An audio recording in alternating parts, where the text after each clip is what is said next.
tribulación que estamos viviendo, pues ya viven aquí con nosotros, ¿verdad? Y creen en otros dioses. No estoy hablando de cristianos que siguen la tradición cristiana, sino estoy hablando de religiones como las asiáticas, las hindús, coreanos, etcétera. ¿Cómo enfrentar esto? O sea, definitivamente, si queremos tener un enfoque pastoral, ahora vamos a leer Gálatas, en el que vemos en el Nuevo Testamento cómo San Pablo recomendó a los primeros cristianos manejar este tipo de matrimonios que sí se daban desde el principio de la iglesia. Pero aun cuando nosotros mismos o un ángel del cielo os anunciara un evangelio distinto del que os hemos anunciado, sea anatema. Como lo tenemos dicho, también ahora lo repito. Si alguno os anuncia un evangelio distinto del que habéis recibido, sea anatema. Pues el marido no creyente queda santificado por su mujer, y la mujer no creyente queda santificada por el marido creyente. De otro modo, vuestros hijos serían impuros, mas ahora son santos. Bien, fíjense cómo San Pablo ya tenía una realidad enfrente, ¿verdad? Estaban llegando a las primeras comunidades matrimonios donde uno de los dos era creyente y el otro no era creyente en Cristo, ¿verdad? Probablemente era judío, probablemente era de alguna otra religión, pero no eran cristianos. ¿Y qué principio pastoral tenemos para nosotros aquí? Aquí también nosotros, cuando tenemos esos casos, que hay matrimonios mixtos o de no creyentes o de ateos, por ejemplo, que pues ateos es otra religión, ¿verdad? De no creer en el Dios verdadero, el ser agnósticos, ¿verdad? Es un tipo de idolatría en el sentido que están alejados de Dios. Cuando tenemos esos casos, como Santa Mónica, que rezó mucho por su hijo San Agustín, que fue obispo y que fue un gran santo, que hasta la fecha ha sido una gran bendición para la iglesia, lo que vemos es cómo rezar por ellos y por la manera como se comporta el que es cristiano, es la oportunidad para evangelizarlos y atraerlos a Cristo. Pero al mismo tiempo es el reto de que no se nos afloje el cristiano o la cristiana en su llamado con el Señor al tener esa realidad de vida. Pero entonces, probablemente en el tema de preguntas pudiéramos ahondar más sobre ello, pero el punto fundamental es, estamos ahorita en el siglo XXI rodeados de no creyentes, incluso de los que dicen que son católicos. Muchos de ellos ya no son creyentes porque no viven como creyentes.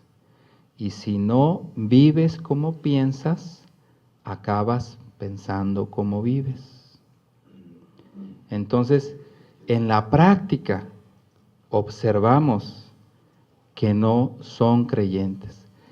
Por eso es que cuando evangelizamos y en el núcleo, en el sacramento del matrimonio, vemos que ahí hay alguno de ellos que no está en una fe con Cristo, es la oportunidad para animar al que sí tiene la fe a buscar la conversión del que aún no tiene el regalo de Dios, que es el don de la fe. Vamos a hablar ahora de algo también muy importante, que es la mundanalidad del mundo, de esa fuerza que nos jala a los cristianos también. Adúlteros, ¿no sabéis que la amistad con el mundo es enemistad con Dios? Cualquiera, pues, que desee ser amigo del mundo, se constituye en enemigo de Dios. Primera de Juan. No améis al mundo ni lo que hay en el mundo. Si alguien ama al mundo, el amor del Padre no está en él, puesto que todo lo que hay en el mundo, la concupiscencia de la carne, la concupiscencia de los ojos y la jactancia de las riquezas, no viene del Padre, sino del mundo. El mundo y sus concupiscencias pasan, pero quien cumple la voluntad de Dios permanece para siempre. Creo que todos nosotros tenemos muy claro de qué mundo está hablando. El mundo bíblico, cuando habla de este mundo, estamos hablando del mundo no creyente, ¿verdad? Del mundo que está alejado de Dios y que sus fuerzas nos alejan de Dios, ¿verdad?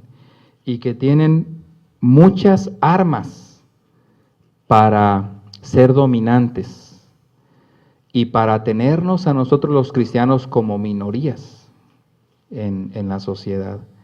Porque como la antigua Babilonia, jalan y atraen a muchos, ¿verdad?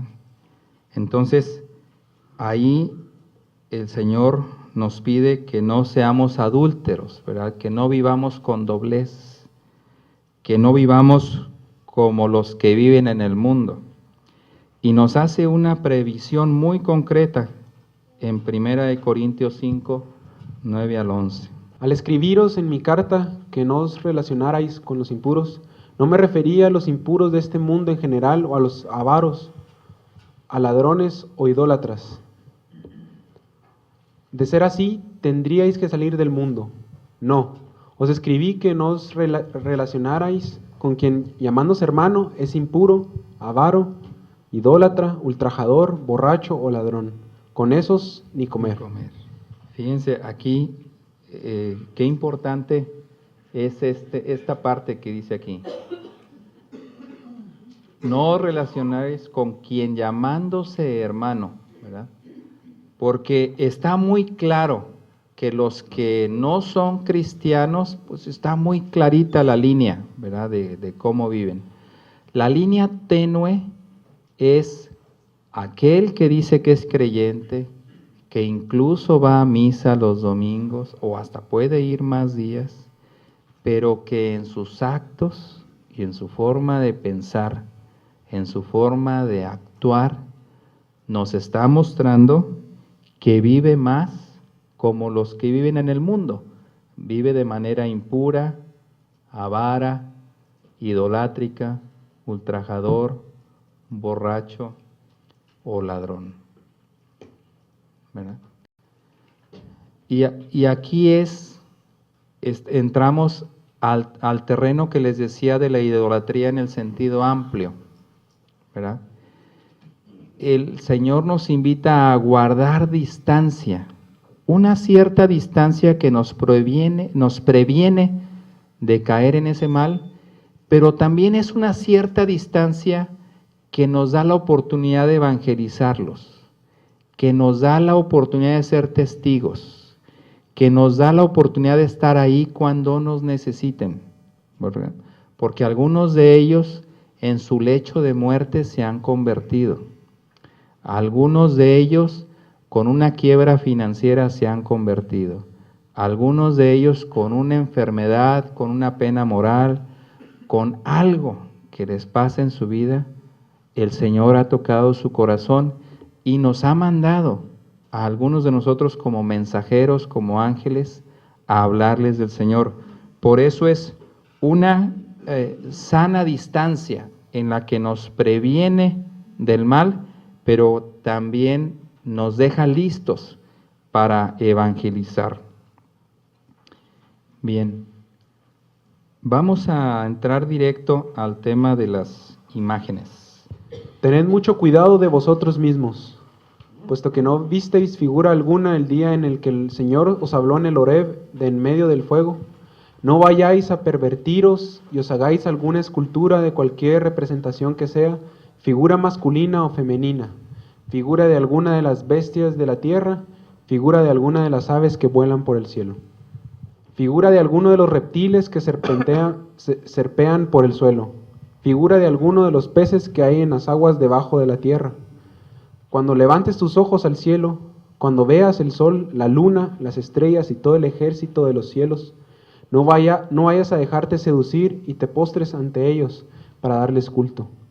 Eso se lo ha repartido el Señor tu Dios a todos los pueblos que hay debajo del cielo. Pero a vosotros os tomó el Señor y os sacó del horno de hierro, de Egipto, para que fueseis el pueblo de su heredad, como lo sois hoy. Por culpa vuestra el Señor se irritó contra mí, y juró que yo no pasaría el Jordán ni entraría